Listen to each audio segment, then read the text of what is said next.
Hello friends, स्वागत है आप सभी का BHU कॉन्सेप्ट के ऑनलाइन लर्निंग प्लेटफॉर्म पे। मैं हूं हर्षिता गौतम और आज मैं आप लोगों के लिए जीके क्वेश्चन सीरीज़ लेकर के आई हूं और ऐसे ही वीडियोस जीके से रिलेटेड लगातार आते रहेंगे। तो आज के इस वीडियो में हम लोग हिस्ट्री के कुछ 15 क्वेश्चंस को इलेबोरेटली डील करेंगे। उसके डिटेल एनालिसिस के साथ हम लोग उस क्वेश्चंस को समझेंगे। तो चलिए शुरू करते हैं। तो सबसे पहला क्वेश्चन है, हु रोट नीति सार। मतलब नीति सार एक पुस्तक का नाम है, इससे किसने लिखा है और which throws some light on monarchy of Gupta period. तो यहाँ एक एडिशनल डिटेल दिया हुआ है कि नीति सार जो पुस्तक है वो गुप्त काल के राजतंत्र के ऊपर कुछ प्रकाश डालता है। तो हमें ये बताना है इस क्वेश्चन में कि उसके लेखक का नाम क्या था, उसके ऑथर का नाम क्या था। तो हमारा ऑप्शन है कौटिल्य, कलहन, कमंडका और या तो नन ऑफ दीज, इसमें से कोई नहीं। तो हम लोग एक वेल नोन जानते हैं कि कौटिल्य के द्वारा लिखी पुस्तक का नाम क्या है, अर्थशास्त्र।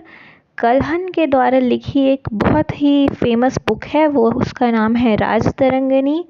और कमंडका के द्वारा लिखी गई पुस्तक का नाम है नीति सार। तो हमारा जो यहाँ पे सवाल था कि नीति सार किसने लिखा है, तो हमारा उत्तर यहाँ हो जाएगा कमंडका। तो हमारा आंसर, सही आंसर है सी, कमंडका।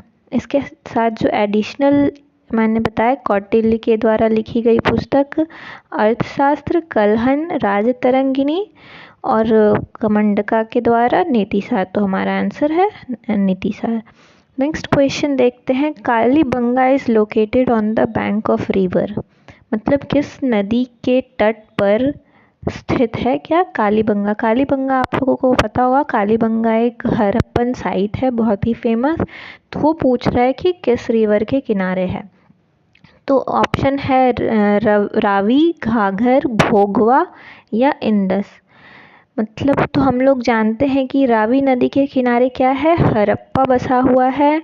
घाघर नदी के किनारे है हमारा कालीबंगा। हमारा जो उत्तर है घाघर नदी के ही तट पर स्थित है हमारा कालीबंगा। और भोगवा नदी के तट पर है लोथल और सिंधु नदी के तट पर है मोहनजोदड़ो और चान्होदारो। ठीक है, तो हमारा यहाँ उत्तर क्या हो गया, घाघर। घाघर नदी के तट पर स्थित है कालीबंगा। चलिए नेक्स्ट क्वेश्चन की तरफ देखते हैं, विच of the following Harappan site is recently included in the list of UNESCO world heritage sites. ये जो क्वेश्चंस है, मतलब यूनेस्को के विश्व धरोहर स्थलों की सूची में शामिल कौन सा हड़प्पा स्थल है। ये रिसेंट, मतलब ये एक जीके का भी क्वेश्चन हो गया और करंट अफेयर का भी क्वेश्चन है। ये बहुत ही इम्पॉर्टेंट क्वेश्चंस है। ये क्वेश्चन एग्ज़ाम में आने की 99% चांसेस है। तो इससे देखते हैं, आप लोग इसका पढ़े होंगे, अभी बहुत न्यूज़ में था, आप लोग रिसेंटली इस पर न्यूज़ पढ़े होंगे। तो इसका उत्तर है हमारा धोलावीरा। तो धोलावीरा जो है वो गुजरात के समीप बसा हुआ एक क्षेत्र है, जो कि ये अभी हमारा 40वां यूनेस्को वर्ल्ड हेरिटेज साइट में इंक्लूड किया गया है। कब, 27 जुलाई 2021 को। ये हाल ही की बात है, अभी 1 महीने पहले की ही आसपास की बात है। तो ये क्वेश्चन आने के बहुत ही चांसेस है। अब ये जीके में इंक्लूड किया जाए या करंट अफेयर में, बट ये क्वेश्चन आ सकता है। तो और एक एडिशनल बात और इसकी कि ये एक इकलौता साइट है जो कि 3 भागों में से बांटा गया है। बाकी सब जो साइट्स है उसे 2 भाग में बांटा गया है। क्या क्या, वो अपर और लोअर, मतलब वो सीटाडेल वगैरह का, जो आप लोग इसके बारे में सब पढ़े होंगे। अब तो लास्ट रिवीजन का टाइम है। तो वो ये इकलौता है जो कि 3 पार्ट में बटा हुआ है। ठीक है, चलिए तो इसका आंसर हमारा हो गया धोलावीरा। तो अब हम लोग नेक्स्ट क्वेश्चन देखते हैं, निम्नलिखित में से choose the correct pair. Fourth question, choose the correct pair. यहाँ पे जो है वो पेयर है, जोड़े को चुनना है कि सही कौन सा है। यहाँ पे दिया है मतलब कि बुद्धिस्ट काउंसिल है एक रो, और दूसरा इधर दिया है उसका जो कहाँ पे ये हुआ था, मतलब कि फर्स्ट बुद्धिस्ट काउंसिल कहाँ हुआ था, सेकंड कहाँ हुआ था, थर्ड कहाँ हुआ था। तो इसका सही उत्तर सबसे पहले तो आप लोग ये जान लीजिए कि सही उत्तर ये है हमारा कि थर्ड बुद्धिस्ट काउंसिल जो है वो पाटलिपुत्र में हुआ था। इसके लिए एक ये फॉर्मूला आप लोग याद रखिए बुद्धिस्ट काउंसिल के लिए, RVPK। पिछले बार के एग्ज़ाम में भी हमारा जैन काउंसिल से रिलेटेड एक क्वेश्चन आया था BA के ही सब्जेक्ट में कि सेकेंड जैन काउंसिल कहाँ हुआ था, तो ये सब क्वेश्चंस आते हैं। तो ये जो है RVPK ये इसका ट्रिक है या कोड वर्ड है या कुछ भी आप इसे याद रख सकते हैं कि फर्स्ट जो हुआ है वो R मतलब क्या है हमारा RVPK। तो फर्स्ट से हमारा हो गया राजगीर, V से हो गया हमारा वैशाली, P से हो गया हमारा पाटलिपुत्र, K से हो गया कश्मीर। तो फर्स्ट बुद्धिस्ट काउंसिल हुआ है कहाँ पे, राजगीर में, तो यहाँ पे ये वाला गलत हो गया। सेकंड हुआ है हमारा वैशाली में, तो हमारा ये भी गलत हो गया। थर्ड जो है वो पाटलिपुत्र में हुआ है, इसका मतलब ये सही है। और फोर्थ कश्मीर में। तो हमारा ये मतलब RVPK जो है ये याद रखने का तरीका है, इसे याद रख सकते हैं। आगे बढ़ते हैं। नेक्स्ट 5वां क्वेश्चन है which of the following Ashokan rock pillar give details about the Kalinga war. मतलब हमें यहाँ कलिंग युद्ध के बारे में विवरण देने वाला जो अशोक शिला स्तंभ है वो कौन सा स्तंभ है उसके बारे में बताना है। तो जो ऑप्शंस है उसे हम लोग देखते हैं। जो रॉक एडिक्ट 7 है मतलब जो 7वां शिलालेख है उसमें टॉलरेंस मतलब सहिष्णुता की ज़रूरत उसके बारे में डिटेल्स दिया गया है। उसके बाद जो रॉक एडिक्ट 13 है वो है हमारा उत्तर, जिसमें कि कलिंग युद्ध के बारे में विवरण किया गया है। रॉक एडिक्ट जो 11 है मतलब 11वां जो शिलालेख है शिलास्तंभ है उसमें हमें अशोक की धम्मा पॉलिसी के बारे में डिटेल्स दिया गया है। 7वां में क्या है, टॉलरेंस मतलब कि सहिष्णुता की या सहनशीलता की ज़रूरत के बारे में डिटेल दिया हुआ है। रॉक एडिक्ट 13 में दिया हुआ है कि कलिंगा वार कैसे हुआ, मतलब कलिंग वार की डिटेल्स दी हुई है। और 11th में क्या है, धम्मा पॉलिसी के बारे में विवरण की।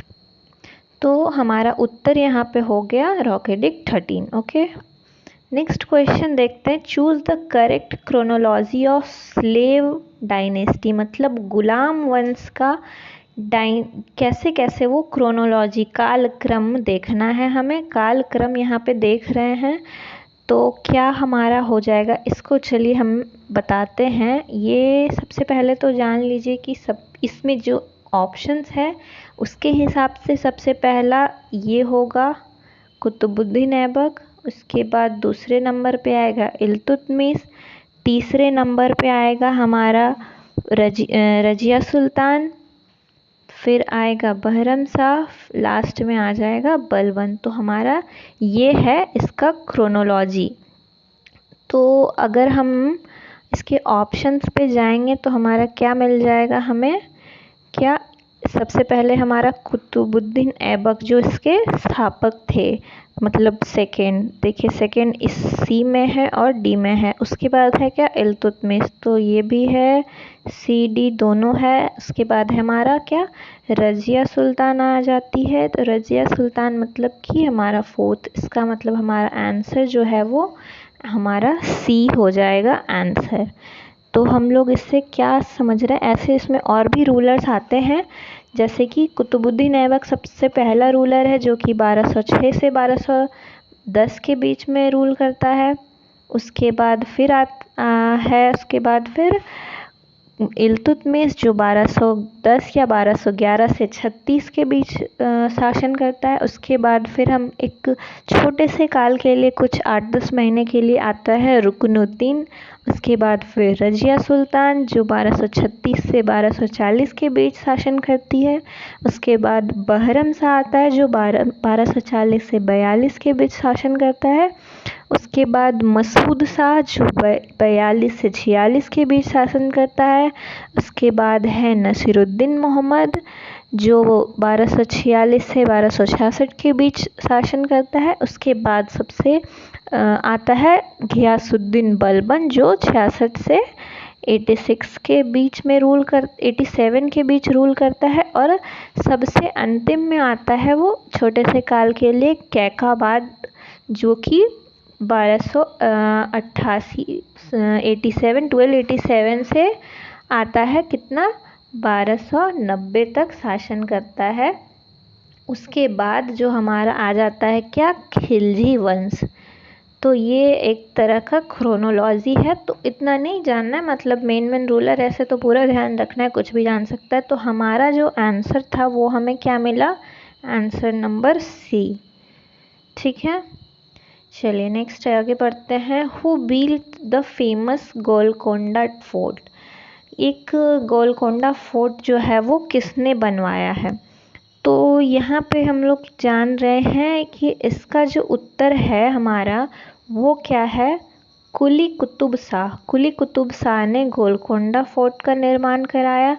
मोहम्मद आदिल शाह जो था, मोहम्मद आदिल शाह वो गोल गुम्बज का निर्माण करवाया था। और इब्राहिम आदिल शाह जो है वो क्या करता है, एक दाकिनी नाम की मतलब लैंग्वेज है, भाषा है दाकिनी, जो कि पर्शियन जो कोर्ट लैंग्वेज उस समय कोर्ट में जो लैंग्वेज यूज होता था उसको पर्शियन की जगह चेंज करके दाकिनी लैंग्वेज को इंट्रोड्यूस करता है।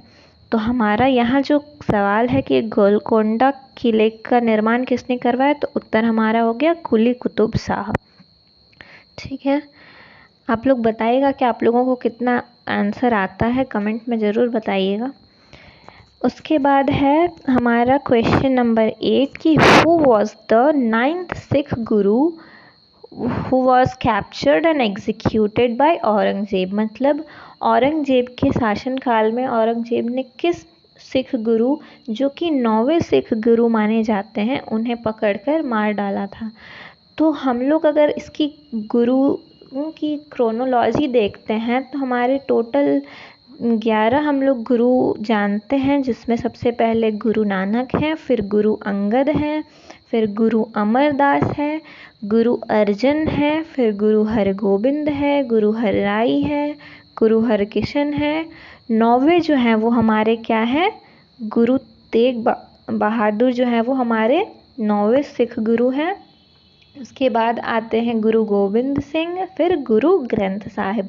तो गुरु गोविंद सिंह क्या है, वो 10वें हैं, ये हो जाते हैं 9वें सिख गुरु। गुरु अर्जुन देव अगर हम देखें तो वो हो जाएंगे 5वें। और गुरु नानक हमारे हैं, गुरु नानक हमारे पहले सिख गुरु हो जाते हैं। ठीक है, तो हमारा यहाँ पूछा गया है 9वें सिख गुरु के बारे में, तो हमारा उत्तर है गुरु तेग बहादुर। अब हम लोग आगे बढ़ते हैं। 9वां क्वेश्चन है, during which viceroy's period Quit India movement was took place. मतलब कि भारत छोड़ो आंदोलन जब हो रहा था उस समय किस वाइसराय का काल था भारत में। तो हम लोग जानते हैं कि क्विट इंडिया मूवमेंट कब हुआ था, 1942 में हुआ था क्विट इंडिया मूवमेंट। तो अगर हम लोग देखें इन वाइसराइज का, अगर हम लोग कार्यकाल देखते हैं तो हमें पता चलेगा कि जो लॉर्ड वेलिंगटन हैं उनका वो कब थे, 1931 से वो 36 तक थे। लॉर्ड ये लिंथनगो जो थे वो थे हमारे 1936 से 1944 के बीच। लॉर्ड इरविन जो थे वो कब थे, 1926 से 31 के बीच। और लॉर्ड रेडिंग जो थे वो 1921 से 26 के बीच थे। तो हमारी ऐसी वाइसराइज की क्रोनोलॉजी अगर हम लोग सीधी सीधी से देखें तो सबसे पहले इसमें लॉर्ड रेडिंग है जो कि 1921 से 26 के बीच, उसके बाद लॉर्ड एरविन है जो 36 से 31 में आते हैं, उसके बाद लॉर्ड विलिंगडन है जो 31 से 36 के बीच आते हैं, उसके बाद सबसे अंत में है यहाँ 36 से 46 के बीच में 46 से 44 के बीच में आते हैं कौन, लॉर्ड लिंथिंगो कब आते हैं 1936 से 44 के बीच। और हमारा क्विट इंडिया मूवमेंट कब हुआ 1942। तो हमारा इस समय के इस कार्यकाल में कौन थे, तो उत्तर हो जाएगा लॉर्ड लिंथिंगो। ये इम्पॉर्टेंट क्वेश्चन है और ये थोड़ा हम लोग ध्यान नहीं रखते हैं, इसलिए थोड़ा इन सब छोटी छोटी बातों पे ध्यान दीजिए। फिर आगे क्वेश्चन है the Badami Chalukyas first had their capital eight, मतलब जब बादामी चालुक्याज थे वो अपने कैपिटल को, अपने राजधानी को बादामी में स्थानांतरित करने से पूर्व कहाँ पे अपना कैपिटल रखते हैं। तो यहाँ पे हमारा जो उत्तर हो जाएगा वो क्या हो जाएगा, ऐहोल। ऐहोल जो है वो एक कर्नाटका में एक जगह है, कर्नाटका में एक फेमस ऐहोल नामक जगह है। ऐहोल इंस्क्रिप्शंस वगैरह के बारे में भी आप लोग कुछ पढ़े होंगे हिस्ट्री में। तो ऐहोल जो है वो फर्स्ट कैपिटल ऑफ बादामी चालुक्यास था, ये मतलब कि फर्स्ट कैपिटल था बादामी चालुक्यास का हमारा। और ये बादामी से 35 किलोमीटर की दूरी पर है सिचुएटेड।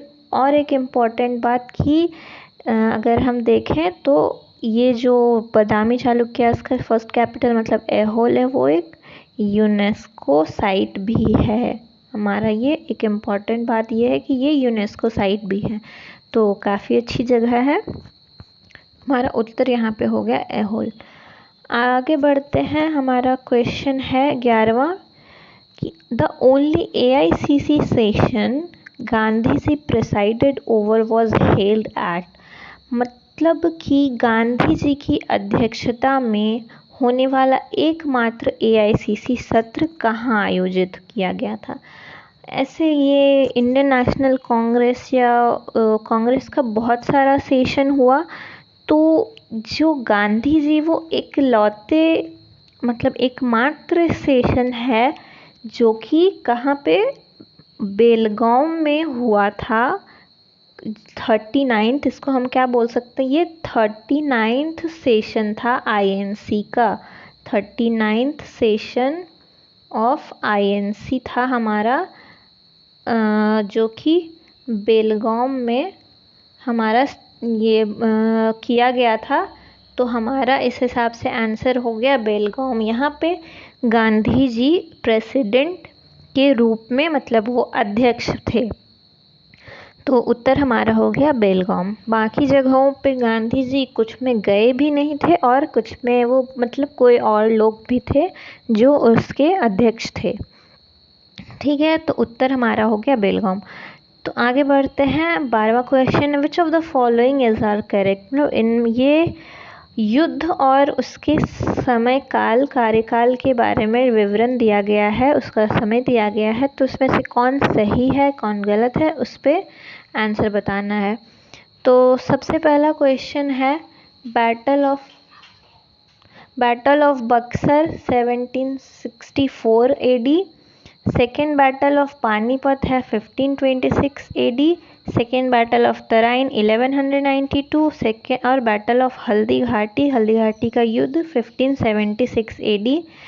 तो इसमें हम लोग जानते हैं कि ये बैटल ऑफ बक्सर सही है 1764, सेकेंड बैटल ऑफ पानीपत है 15, ये गलत है हमारा। ये सेकेंड बैटल ऑफ पानीपत जो है वो 1526 में नहीं 1556 में हुआ था। ये हमारा आंसर 1556 है, बाकी सब यहाँ पे सही है।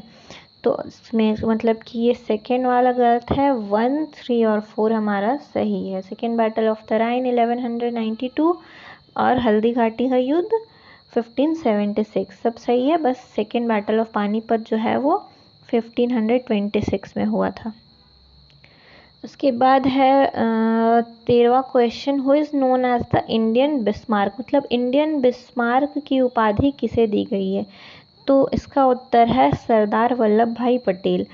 ये जो रविंद्रनाथ टैगोर हैं उन्हें हम लोग गुरुदेव के नाम से जानते हैं, उन्हें गुरुदेव की उपाधि दी गई है। महात्मा गांधी को राष्ट्रपिता या बापू के नाम से भी हम लोग जानते हैं। सरदार वल्लभ भाई पटेल जो है उन्हें इंडियन बिस्मार्क की उपाधि दी गई थी और लाला लाजपत राय पंजाब केसरी के नाम से प्रसिद्ध हैं। ठीक है, तो उत्तर हमारा यहाँ हो गया सरदार वल्लभ भाई पटेल। 14वां क्वेश्चन है, match the following geographical discoveries with its discoverer, मतलब कि भूगोलिक खोज और उसके खोजकर्ता से इन्हें मिलाना है। तो ये जो है केप ऑफ गुड होप, ये क्या है हमारा केप ऑफ गुड होप के अगर हम लोग देखें तो ये है ये सही है। Cape of Good Hope Bartholomew Diaz. America का खोज किसने किया था? क्रिस्टोफर कोलंबस ने। फिर सी रूट मतलब इंडिया का जो समुद्री रास्ता है उसको वास्को डी गामा जी ने खोजा था। और नॉर्थ पोल उत्तरी ध्रुव की खोज रॉबर्ट पियरी ने किया था। तो हमारा उत्तर जो है वो ये हो गया, मतलब केप ऑफ गुड होप क्या हो गया? Bartholomew Diaz. America Christopher Columbus. Sea route of India Vasco da Gama. और नॉर्थ पोल रॉबर्ट पियरी। आखिरी क्वेश्चन है हमारा question number 15, who gave Gandhi ji the title of राष्ट्रपिता, मतलब गांधी जी को राष्ट्रपिता की उपाधि किसने दी? तो रविंद्रनाथ टैगोर, इसका आंसर जो है वो हमारा है सुभाष चंद्र बोस। रविंद्रनाथ टैगोर ने गांधी जी को महात्मा की उपाधि दी थी। विंस्टन चर्चिल ने उन्हें इंडियन फ़कीर या ट्रेटर फ़कीर या अर्धनंगा फ़कीर के नाम की उपाधि दी थी। जवाहरलाल नेहरू जी ने कोई उपाधि तो नहीं, उसे उन्हें बापू कह के पुकारते थे। और सुभाष चंद्र बोस जो है वो यहाँ पे हम उन्हें राष्ट्रपिता की उपाधि दी थी उन्होंने महात्मा गांधी जी को। तो हमारा ये 15 क्वेश्चन हो गया। आगे फिर हम लोग ऐसे ही और ज्योग्राफी पॉलिटी से रिलेटेड भी क्वेश्चंस डील करेंगे ऐसे ही। और आप लोग कमेंट करके बताइएगा कैसा लगा वीडियो। तब तक के लिए थैंक यू।